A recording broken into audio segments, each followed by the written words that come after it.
매년 11월이 되면 대부분의 교회는 다음 해의 계획을 세우느라 바쁩니다. 당회나 운영위원회에서는 새해 계획과 예산을 심의합니다. 목회자들은 1년 설교 계획은 물론 교회 1년 살림살이를 위해 특별한 시간을 갖기도 합니다. 교회 각 부서 역시 새해의 사역을 계획하느라 바쁩니다. 그러나 적지 않은 교회가 특별한 계획을 세우지 않거나 매년 비슷한 계획을 반복하기도 합니다. 작년의 삶과 사역이 올해와 별로 다르지 않았고 그래서 내년 역시 별로 다르지 않을 것이라 생각하기 때문일 것입니다. 우리가 살아가고 있는 사회와 상황이 급변하고 있고 우리 자신도 변하고 있는데 매년 교회의 사역과 삶이 비슷비슷하게 반복된다면 그 교회는 더 이상 살아있는 공동체이기보다는 생명력을 잃어가고 있는 조직이 아닐까요? 살아있는 공동체로서의 교회, 이 세상에서 자신의 몫을 크든 작든 감당하려는 교회의 성도와 그 지도자들은 그래서 계획을 세웁니다. 좋은 계획, 실제로 변화와 성장을 이끌어내는 계획을 세우려면 평가가 필수적입니다. 한 해의 살림살이 전반을 돌아보면서 하나님 앞에서 갖는 정직하고 섬세한 돌아보기는 적절하고 실효성 있는 내다보기를 가능하게 합니다.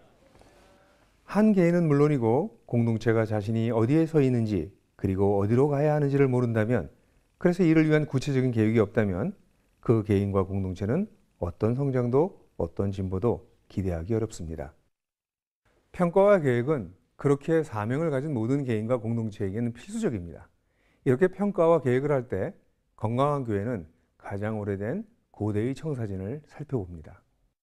교회는 인간이 어쩌다 만들어낸 고안물이 아니라 하나님이 세상을 충만하게 하기 위해, 곧 회복하기 위해서 세상에 두신 하나님의 작품이기 때문입니다. 얼마나 원래의 디자인에 충실한가, 즉 고대적인가가 교회의 성공과 실패를 결정합니다. 또한 교회는 현재를 살아갑니다. 그래서 교회의 계획은 매우 현대적이어야 합니다.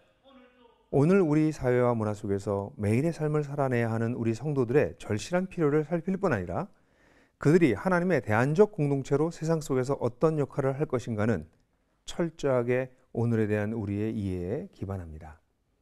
그래서 우리의 계획은 철저하게 현대적이어야 합니다. 이렇게 중차대한 평가와 계획은 한 개인이 홀로 하기에는 버겁습니다.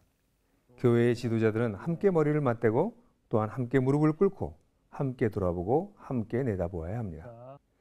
돌아보기는 때때로 자신들의 민낯을 보는 것과 같아서 불편해지는 것을 피할 수 없습니다.